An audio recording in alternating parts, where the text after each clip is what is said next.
Assalamualaikum warahmatullahi wabarakatuh. Kami dari kelompok 2 akan membahas mengenai angina, STEMI, dan NSTEMI.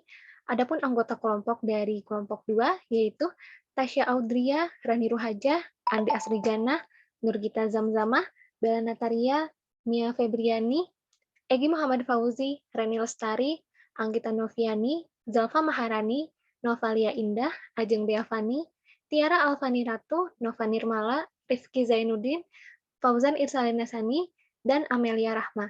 Baik, untuk selanjutnya akan dijelaskan oleh teman saya. Saya persilahkan. Ya, yang pertama itu ada definisi dari angina. Angina sendiri merupakan sindroma klinik yang disebabkan oleh ketidakseimbangan antara kebutuhan dan suplai aliran arteri koroner. Jadi angina ini merupakan nyeri dada atau rasa tidak nyaman yang biasa disebabkan oleh kurangnya aliran darah ke jantung. Biasanya penyebab angina ini disebabkan karena penyempitan atau penyumbatan pembuluh darah dalam tubuh. Dan klasifikasi derajat angina sesuai CCS ini terbagi menjadi 4. Yang pertama ada CCS kelas pertama, yaitu aktivitas sehari-hari tidak ada keluhan, seperti berjalan naik tangga. Keluhan angina ini terjadi saat aktivitas berat, cepat-cepat, atau waktu yang lama. Selanjutnya CSS kedua, yaitu CSS kelas 2. Aktivitas sehari-hari dimulai ada sedikit pembatasan.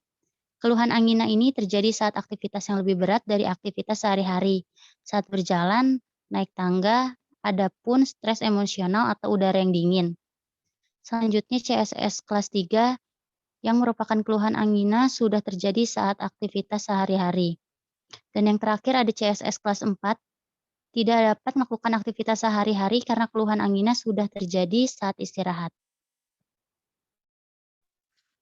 Selanjutnya, nomor 2 ada prevalensi atau epidemiologi. Data yang diperoleh dari World Health Organization 2017 menyebutkan bahwa angka kematian karena penyakit kardiovaskular sebesar 17,7 juta orang setiap tahunnya, dan 31% merupakan penyebab dari seluruh kematian global. Hasil Recastas tahun 2018 menunjukkan bahwa angka prevalensi penyakit jantung di Indonesia sebanyak 1,5%, dengan urutan tertinggi Kalimantan Utara 2,2% dan terendah di NTT 0,7%. Dari hasil Recastas juga didapatkan data bahwa kelompok umur di atas 75 tahun lebih beresiko terkena penyakit jantung dengan prevalensi sebesar 4,7%.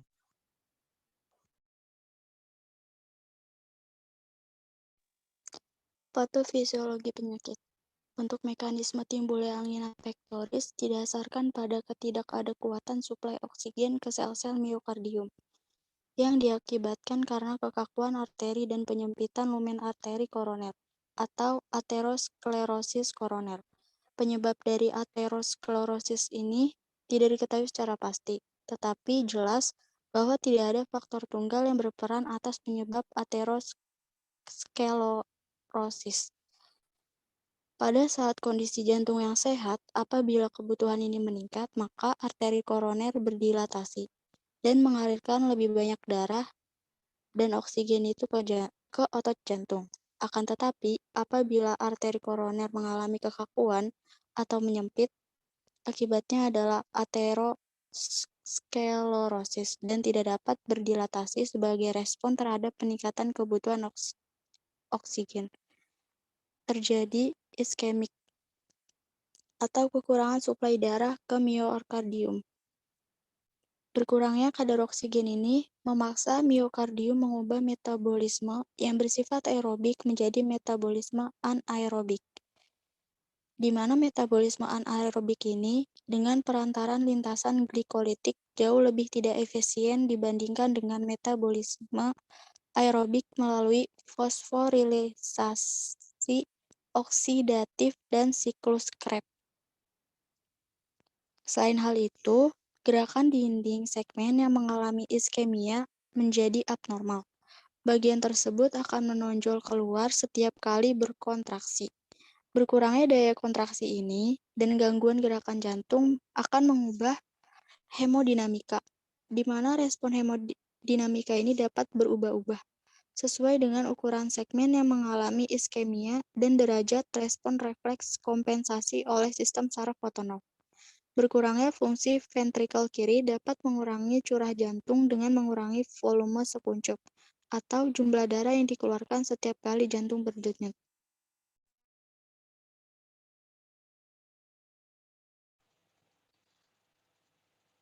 Diagnosis yaitu nyeri dada. Yang pertama itu substernal saat aktivitas fisik atau stres emosi. Yang kedua ini dapat menjalar ke lengan kiri, punggung, rahang, dan ulu hati.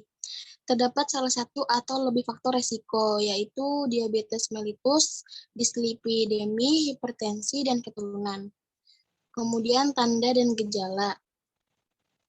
Definitif SKA adalah dengan gejala dan tanda sebagai berikut. Yang pertama itu angina tipikal, yang kedua EKG dengan gambaran elevasi yang diagnostik untuk STEMI, depresi ST atau inversi T yang diagnostik sebagai keadaan iskemia miokard, atau LBB baru, persangkaan baru. Yang ketiga peningkatan marka jantung. Terjadi pada penderita gagal jantung yakni dyspnea, sesak napas, mudah lelah, dan adanya retensi cairan. Paroksimal nocturnal dyspnea atau PND yaitu kondisi mendadak bangun karena dyspnea yang dipicu oleh timbulnya edema baru interstisial. PND merupakan salah satu manifestasi yang spesifik dari gagal jantung kiri. Selanjutnya, pada prinsip terapi penderita gagal jantung itu dibagi menjadi dua kelompok, yakni terapi non-farmakologis dan terapi farmakologis. Tujuan dari adanya terapi ini yaitu untuk meredakan gejala, memperlambat perburukan penyakit, dan memperbaiki harapan. Terapi non-farmakologi pada penderita gagal jantung berbentuk manajemen perawatan mandiri yang bertujuan untuk menjaga stabilitas fisik, menghindari perilaku yang dapat memperburuk kondisi, dan mendeteksi gejala awal pemburukannya gagal jantung. Terapi non-farmakologi juga dapat dilakukan dengan restriksi garam, penurunan berat badan, diet rendah garam, dan rendah kolesterol, tidak merokok, dan dengan melakukan olahraga. Sementara itu, pada terapi farmakologi bertujuan untuk mengatasi gejala akibat gagal jantung, contohnya kongesti, dan mengurangi respon kompensasi. Selain itu, untuk mengurangi gejala, terapi farmakologi juga digunakan untuk memperlambat pemburukan kondisi jantung dan mengatasi terjadinya kejadian akut akibat respon kompensasi jantung. Nomor 7, pilihan terapi farmakoterapi. Yang pertama ada medikamentosa. Obatnya ada Aspilet 1 kali 80 sampai 160 mg. Yang kedua simvastatin 1 kali 20 sampai 40 mg ataupun artovastatin. Yang ketiga beta blocker bisoprolol 1 kali 5 sampai 10 mg atau carvedilol 2 kali 25 mg atau metoprolol 2 kali 50 mg. Yang keempat isosobedinitrat 3 kali 5 sampai 20 mg atau isosorbid mononitrat 2 kali 20 mg. Yang kelima obat lain sesuai dengan penyakit penyerta. Yang kedua ada IKP, intervensi koroner perkutan atau bedah pintas arteri koroner BPAK. Yang pertama intervensi koroner perkutan IKP atau BPAK elektif dilakukan jika ditemukan bukti iskemik dari pemeriksaan penunjang di atas disertai lesi signifikan berdasarkan pemeriksaan angiografi koroner.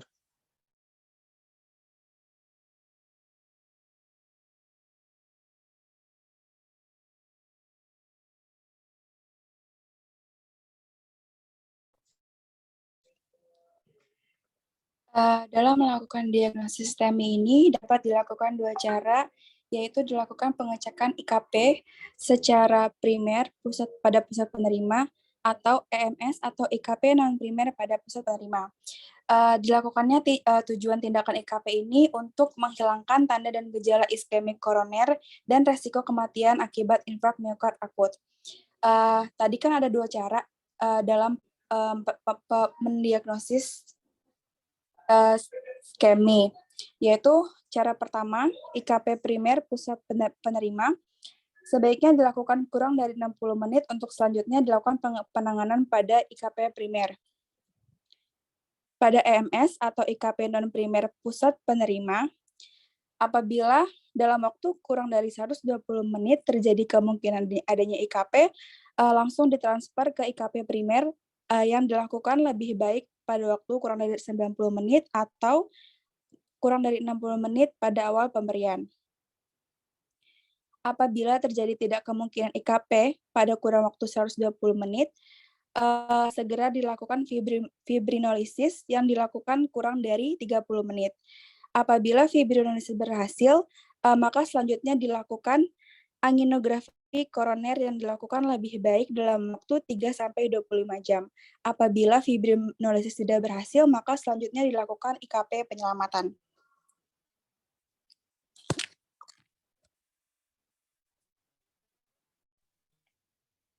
Selanjutnya ada rekomendasi penanganan untuk NSTEMI. Yang pertama ada inhibitor glikoprotein GP 2B atau 3A. Tindakan-tindakannya yang pertama menghambat reseptor integrin GP2B3A pada membran platelet, menghambat jalur akhir yang umum untuk aktivasi agregasi platelet percobaan klinis. Ketiga obat ini sering digunakan sebagai tambahan untuk IKP. Ada data yang cukup untuk mendukung penggunaan rutin inhibitor GP2B2A pada pasien dengan dugaan STEMI atau NSTEMI SKA dalam pengaturan pra-rumah sakit atau ED. Agen yang disetujui tersedia yang pertama absiximab, yang kedua eptifibatid, yang ketiga tirofiban. Obat yang kedua yaitu tienopiridin, dikenal dengan ADP antagonis. Rekomendasinya yang pertama clopidogrel. Pada pasien dengan umur kurang dari 75 tahun dengan SKAN STEMI dan STEMI, terlepas dari pendekatan manajemen, direkomendasikan clopidogrel dengan dosis 300-600 mg. Pada pasien yang direncanakan CABG, clopidogrel harus dipotong untuk setidaknya 5 hari kecuali urgensi untuk revaskularisasi melampaui risiko pencampuran berlebih. Setiap pasien yang menerima stent selama IKP pada SKA, clopidogrel 75 mg sehari harus setidaknya 12 bulan. Pada pasien NSTEMI yang ditangani secara medis, clopidogrel 75 mg oral per hari diresepkan untuk setidaknya 1 bulan dan idealnya sampai 1 tahun. Clopidogrel diindikasikan untuk pasien yang tidak mampu mengambil aspirin. Selanjutnya ada prasugrel. Prasugrel diberikan dengan dosis 60 mg secara oral.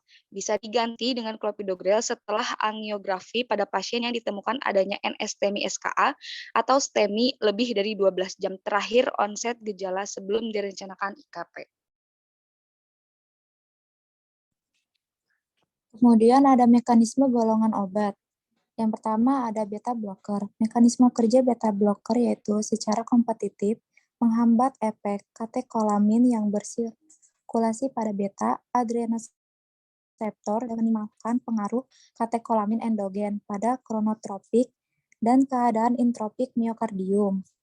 Beta blocker dibagi menjadi 2 golongan obat, yaitu ada beta blocker selektif dan juga beta blocker non-selektif. Nama obat beta blocker selektif yaitu ada atenolol, metoprolol, betaxolol, dan juga bisopranolol. Kemudian ada nama obat golongan beta blocker non-selektif yaitu ada propanolol, nadolol, dan juga timolol. Kemudian ada efek samping beta blocker yaitu bradikardia, hipotensi, metabolisme glukosa terganggu, efek samping sistem saraf pusat seperti kelelahan, depresi, insomnia, dan juga malaise. Kontraindikasi pada beta blocker ini yaitu pasien bradikardia, riwayat penyakit asma, hipotensi, dan juga penderita DM. Golongan kedua yaitu ada calcium channel blocker atau CCB. CCB dibagi menjadi 2, ada CCB DHP dan juga CCB non-DHP. Mekanisme kerja CCB DHP atau dihidropiridin yaitu memblokir reseptor kalsium dalam sel otot polos pembuluh darah serta arteriol dengan efek minimal pada miokardium. Kemudian ada CCB non-DHP, yaitu memblokir masuknya ion kalsium sebagian besar pada miokardium dengan efek minimal pada otot polos pembuluh darah. Kemudian efek samping dari CCB ini yaitu CCB DHP, yaitu refleks takikardia, hipotensi, sakit kepala, hiperplasia, gingival, dan edema perifer. Kemudian efek samping dari CCB non-DHP yaitu ada bradikardia, hipotensi atrioventrikular, blokade, dan juga gejala depresi ventricle Gary. Kemudian yang ketiga ada golongan nitrat. Mekanisme kerja golongan nitrat ini yaitu denitrasi dan pelepasan oksida nitrat atau EDRF atau juga endothelium derived relaxing factor. Oksida nitrat meningkatkan konsentrasi guanosin siklik monofosfat vaskular yang menyebabkan penurunan kalsium sitoplasma dan juga terjadi vasodilatasi.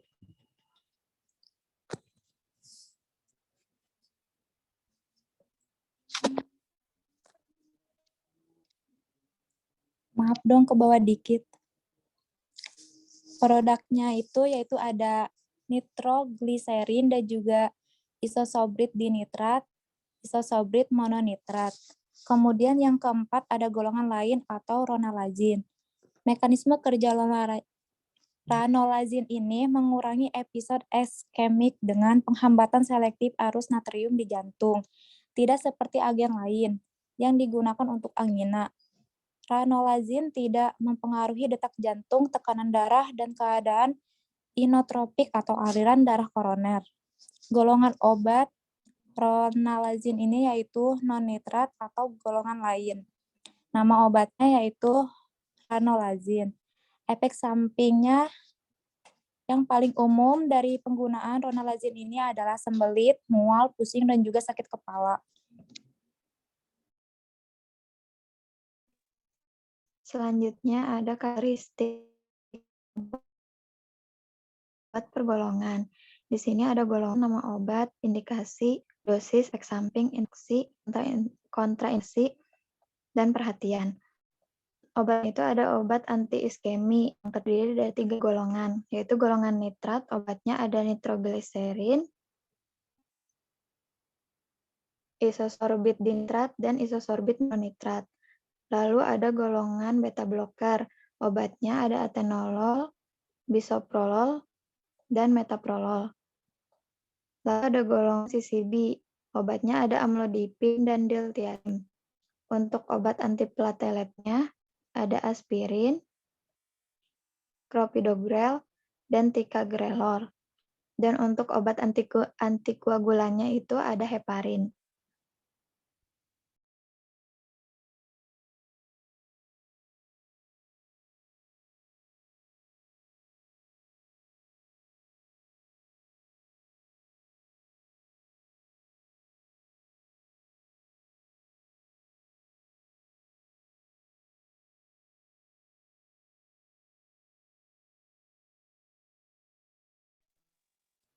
Nomor 11, problem medis umum yang mungkin terjadi pada pasien angina STEMI adalah pertama ada hipertensi.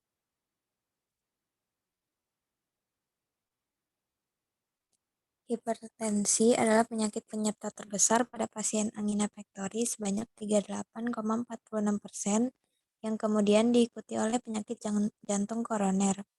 Hal ini terjadi karena hipertensi merupakan salah satu faktor resiko utama untuk terjadinya perubahan-perubahan pada jantung, khususnya angina pectoris yang merupakan manifestasi iskemi miokardium. Hipertensi dapat diberikan terapi untuk menghambat kanal kalsium dengan inotropik negatif seperti verapamil dan diltiazem seharusnya tidak digunakan untuk mengobati hipertensi pada pasien HFrEF, tetapi mesti dapat digunakan pada HFpEF. Bila tekanan darah belum terkontrol dengan pemberian ACE inhibitor atau ARB atau ARNI, penyekat beta, MRA, dan diuretik, maka hidralazin dan amlodipin dapat diberikan. Pada pasien dengan gagal jantung akut direkomendasikan pemberian nitrat untuk menurunkan tekanan darah. Yang kedua ada diabetes. Kurang lebih 20-30% pasien NSTEMI diketahui menderita diabetes, dan kurang lebih 20-30% menderita diabetes yang tidak terdiagnosis atau toleransi glukosa terganggu. Pemberian antitrombotik pada pasien diabetes serupa dengan pasien non-diabetik pada kelas 1C. Fungsi ginjal pada pasien diabetes perlu diperhatikan secara ketat setelah pemberian kontras. Pada pasien diabetes disarankan untuk melakukan strategi invasif awal. Yang ketiga ada penyakit ginjal kronik. Disfungsi ginjal ditemukan pada 30-40% pasien NSTEMI. Pasien NSTEMI dengan PGK perlu mendapatkan antitrombotik yang sama dengan pasien tanpa PGK dengan menyesuaikan dosis terkait tingkat disfungsi ginjal yang dimiliki. Dosis pengobatan perlu disesuaikan dengan fungsi ginjal. Fondaparinux merupakan obat pilihan untuk pasien dengan penurunan fungsi ginjal moderat, di mana clearance kreatinin 30-60 mili per menit. Namun diindikasi kontrakan pada gagal ginjal berat, yaitu clearance kreatinin kurang dari 20 mili per menit. Dan penurunan dosis enoxaparin perlu dilakukan pada gagal ginjal berat yang dimana clearance kreatininnya kurang dari 30 mili per menit menjadi 1 mg per kilogram sekali sehari. Penyakit penyerta yang dapat terjadi pada pasien angina STEMI, yang pertama ada gagal jantung. Diagnosis gagal jantung secara klinis pada fase akut dan subakut STEMI didasari oleh gejala-gejala khas seperti dyspnea, tanda seperti sinus takikardi, suara jantung ketiga atau ronki pulmonal, dan bukti-bukti objektif disfungsi kardiak seperti dilatasi ventrikel kiri dan berkurangnya fraksi ejeksi. Disfungsi ventrikel kiri merupakan satu-satunya prediktor terkuat untuk mortalitas setelah terjadinya STEMI. Yang kedua, ada hipotensi. Hipotensi ditandai dengan tekanan darah sistolik yang menetap di bawah 90 mmHg. Keadaan ini dapat terjadi akibat gagal jantung, namun dapat juga disebabkan oleh hipokalemia, gangguan irama atau komplikasi mekanis. Yang ketiga ada kongesti paru. Kongesti paru ditandai dyspnea dengan ronki basah paru di segmen basal, berkurangnya saturasi oksigen arterial, kongesti paru pada ronggen dada, dan perbaikan klinis terhadap diuretik dan atau terapi vasodilator. Yang keempat ada shock kardiogenik. Shock kardiogenik terjadi dalam 6-10 kasus STEMI dan merupakan penyebab kematian utama dengan laju mortalitas di rumah sakit mendekati 50%. Yang kelima ada sinus bradikardi dan blok jantung. Sinus bradikardi sering terjadi dalam beberapa jam awal STEMI, terutama pada infak inferior. Dalam beberapa kasus, hal ini disebabkan karena opioid. Sinus bradikardi seringkali tidak memerlukan pengobatan.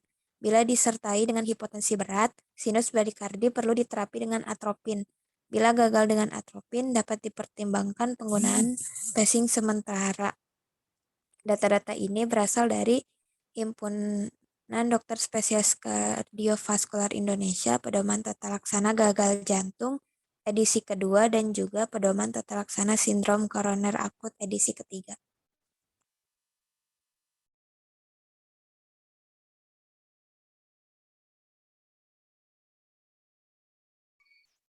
Selanjutnya itu masalah pengobatan yang mungkin terjadi.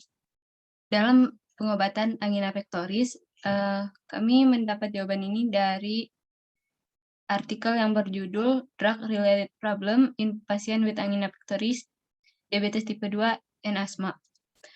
Ini adalah potongan artikelnya.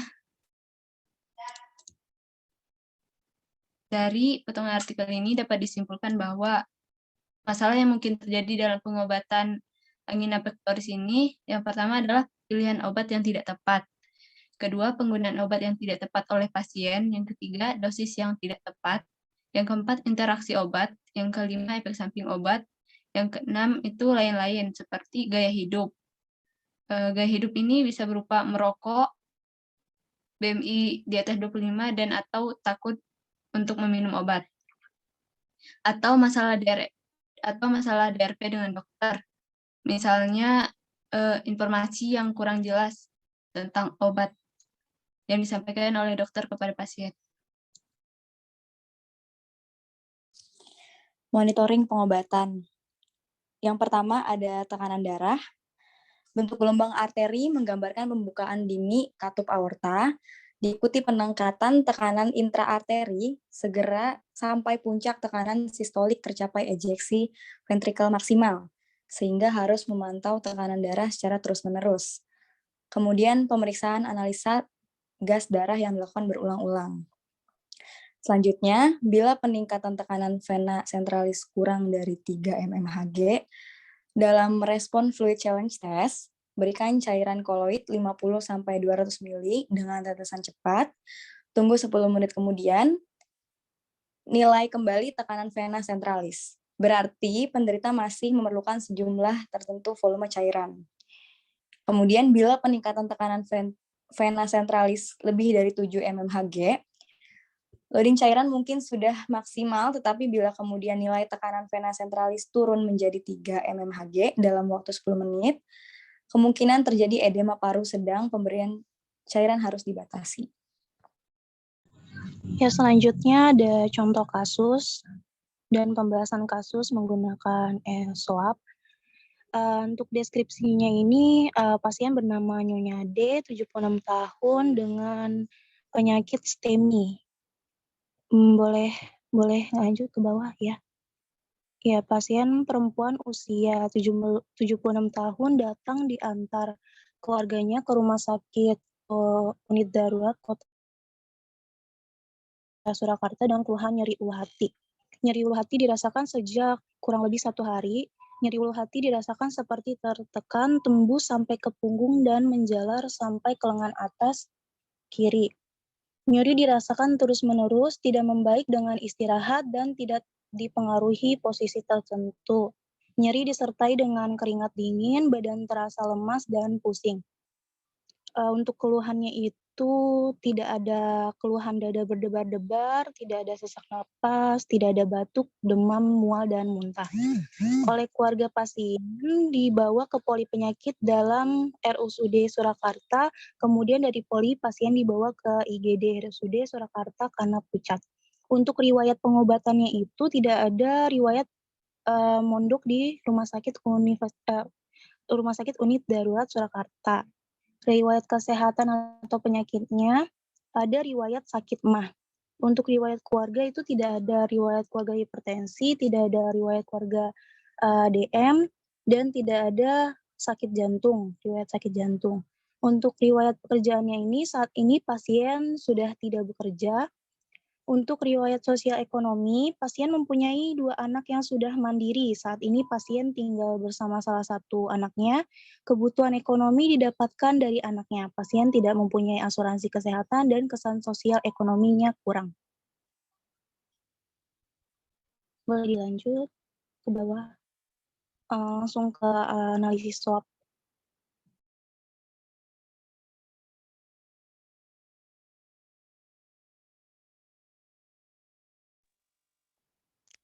Oke, baik. Untuk analisis swabnya yang pertama itu adalah subjektif, di mana pasien ini merasakan nyeri ulu hati sejak kurang lebih 1 hari. Nyeri ulu hatinya dirasakan seperti tertekan, tembus sampai ke punggung dan menjalar sampai ke lengan atas. Nyeri tersebut dirasakan secara terus-menerus, tidak membaik dengan istirahat dan tidak dipengaruhi oleh posisi tertentu, di mana nyeri tersebut disertai dengan keringat dingin, badan terasa lemas dan pusing, dan pasien tampak pucat. Untuk riwayat kesehatan atau riwayat penyakitnya itu, pasien mempunyai riwayat sakit MAH. Untuk analisa objektifnya, keluhan utamanya pasien tampak lemah dan kesadarannya kompos mentis.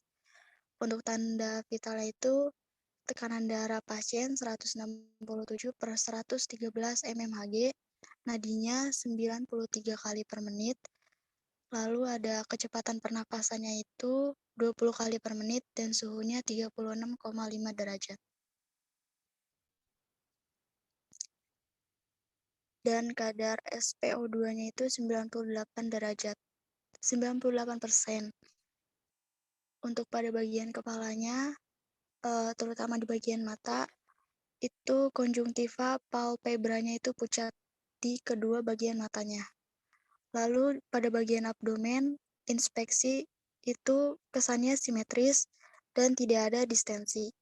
Palpasinya datar, supel, ada nyeri tekan di bagian epigastrium, lalu lien atau heparia tidak teraba. Perkusinya itu adanya timpani, auskultasinya, peristaltik khususnya normal. Lalu ada pemeriksaan laboratorium, ada darah rutinnya itu hemoglobin pasien 9,8 gram per dl, leukositnya 9,96 ribu per milimeter kubik, eritrositnya 3,11 juta per milimeter kubik, dan trombositnya 192.000 per milimeter kubik. Lalu ada hematokrit sebanyak 29%. Lalu ada serologi atau imunologi, HBsAg-nya itu non-reaktif. Golongan darah pasien adalah O dan mempunyai resus positif. Untuk EKG-nya itu kesannya irama sinus, HR 93 ppm, normoaksis, ST elevasi V2 sampai V3. Lalu untuk asesmennya berdasarkan anamnesis, pemeriksaan fisik, dan pemeriksaan penunjang, diagnosis pasien saat masuk IGD adalah sindrom koroner akut DD atau STEMI dan anemia derajat ringan. Untuk plan terapinya sendiri ada oksigen 3 lpm, nasal kanul, infus NaCl 10 TPM, injeksi ranitidin 50 mg, injeksi ondansetron 4 mg, ISDN 5 mg 1 kali 1 tab, clopidogrel 75 mg 1 kali 4 tab, aspilet 80 mg 1 kali 4 tab. Untuk pendidikannya itu memberikan penjelasan kepada pasien dan keluarga bahwa pasien ini menderita penyakit gangguan suplai darah ke jantung yang memerlukan perawatan di rumah sakit hingga kondisi pasien tersebut stabil. Lalu diberikan konsultasi mengenai edukasi kepada pasien untuk rutin kontrol ke poliklinik penyakit dalam. Dan ada terapi non-farmakologinya, yaitu pasien harus berjalan kaki selama 40 menit per hari, berhenti merokok, dan pasien disarankan untuk diet rendah kolesterol atau lemak dengan saturasi rendah, menjaga tekanan darah kurang dari 130/80 mmHg, serta pasien diedukasi mengenai tujuan dari terapi ini dan pentingnya terapi ini yang diberikan kepadanya. Lalu pasien dijelaskan mengenai pentingnya mengurangi risiko SKA, taat dan patuh terhadap terapi yang diberikan. Selanjutnya itu ada artikel-artikel penelitian dalam keterbaruan pengobatan. Artikel ini diambil dari autornya Timothy L. Switach, MD, dan kawan-kawan tahun 2017 yang berjudul Acute Coronary Syndrome, Current Treatment, American Academy of Family Physicians, di website www.aafp.org/afp. Boleh lanjut ke bawah.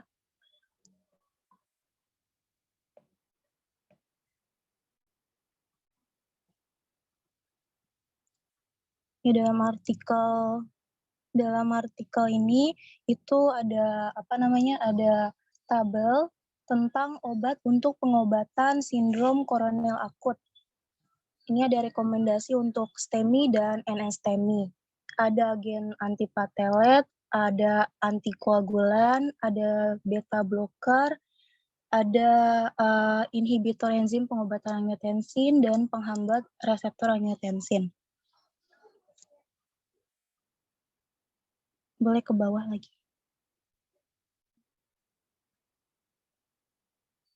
Ya, ini yang tadi yang beta blocker lanjutan tadi. Angiot. Ya, ini adalah tabel terapi reperfusi pada pasien dengan STEMI. Ini pasien datang dengan gejala infark miokard, lalu dilakukan elektrokardiografi, lalu diberikan oksigen tambahan aspirin dan morfin. Jika dinyatakan menderita STEMI, dilanjut dengan pengecekan onset gejala kalau dia lebih dari 12 jam, itu bukti iskemianya sedang berlangsung. Lalu PCI primer kalau masuk akal antara 12 dan 24 jam onset gejala. Fibrinolysis masuk akal antara 12 dan 24 jam onset, gejalakan ketika PCI tidak tersedia dan tidak ada kontraindikasi. Untuk STEMI yang timbul gejalanya kurang dari 12 jam, itu dilakukan kontak medis pertama di rumah sakit berkemampuan PCI, dan kontak medis pertama tidak di rumah sakit berkemampuan PCI. Kalau misalnya dia kontak medis pertama, kalau dia dilakukan kontak medis pertama di rumah sakit, lalu dilakukan PCI primer. Jika dia dilakukan kontak medis pertama tidak di rumah sakit, dilakukan transfer singkat ke rumah sakit berkemampuan PCI, lalu transfer mendesak untuk PCI. Kalau tidak ada transfer singkat ke rumah sakit berkemampuan PCI, dilakukan kontraindikasi menjadi fibrinolysis atau transfer mendesak untuk PCI. Dan jika tidak ada kontraindikasi menjadi fibrinolysis, dilakukan pengelolaan fibrinolysis. Untuk algoritma pemberian terapi reperfusi pada pasien STEMI ini, PCI itu adalah intervensi koroner perkutan dan STEMI adalah elevasi infrak miokard. Boleh dilanjut?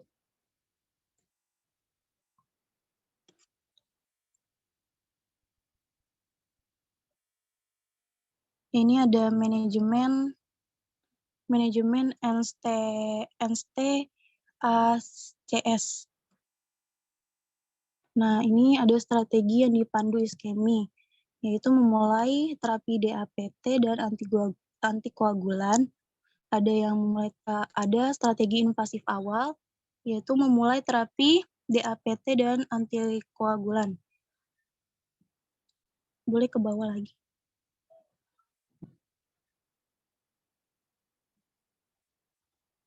Nah, jika terapi efektif, itu dilakukan tahap A, yaitu melanjutkan terapi tahap A, yaitu perawatan di rumah sakit pasca rumah sakit. Jika terdapat terapi tidak efektif, maka dilakukan terapi antiplatelet dan antikoagulan, lalu memulai atau melanjutkan terapi ASA dan menghentikan P2Y 12 dan atau terapi GPI. Boleh selanjutnya ke artikel selanjutnya. Ya, artikel ini diambil di ESC Guidelines for the Management of Acute Coronary Syndromes in Patient Presenting without presenting ST segment elevation. European Heart Journal tahun 2020.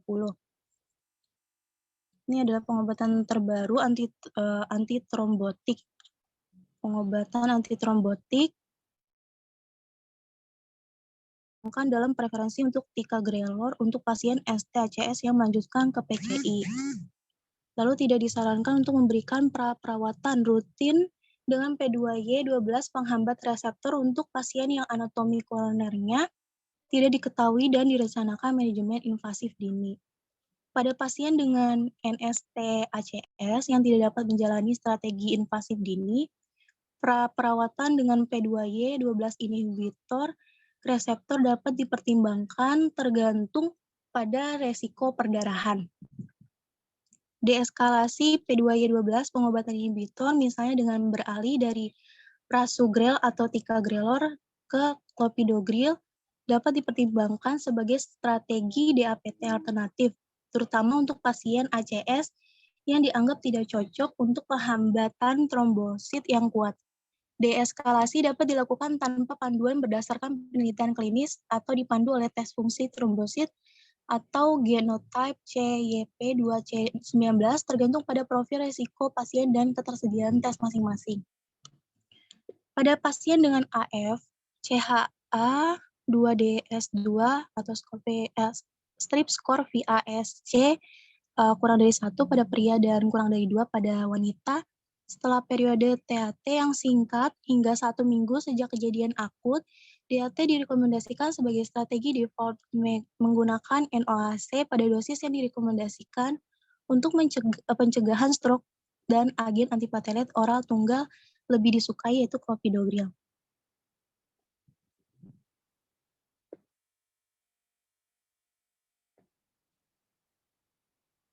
Nah, ini ada perawatan invasif atau invasive treatment.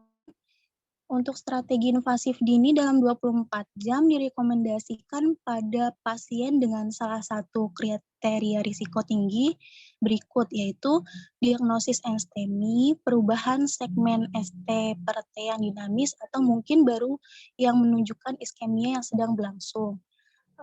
Lalu yang ketiga ada elevasi segmen ST sementara, dan keempat skor risiko GRACE kurang dari 140.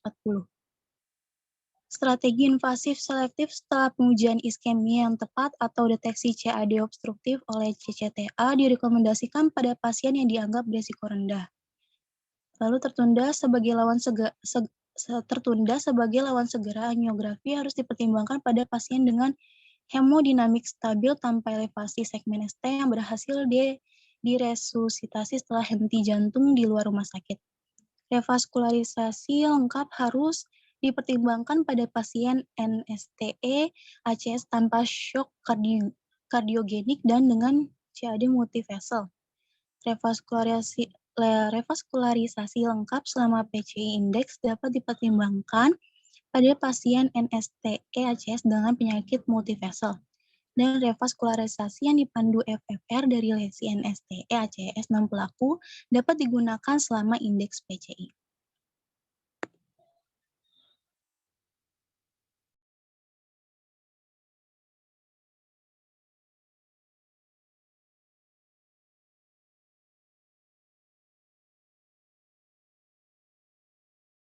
Ini ada alur pengobatan antitrombotik.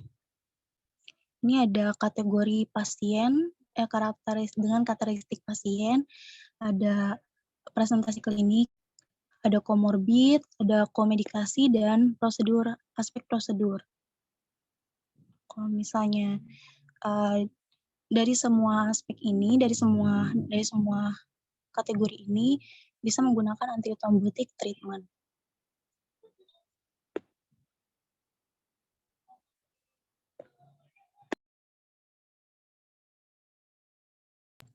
Ini adalah referensi yang ini referensi dari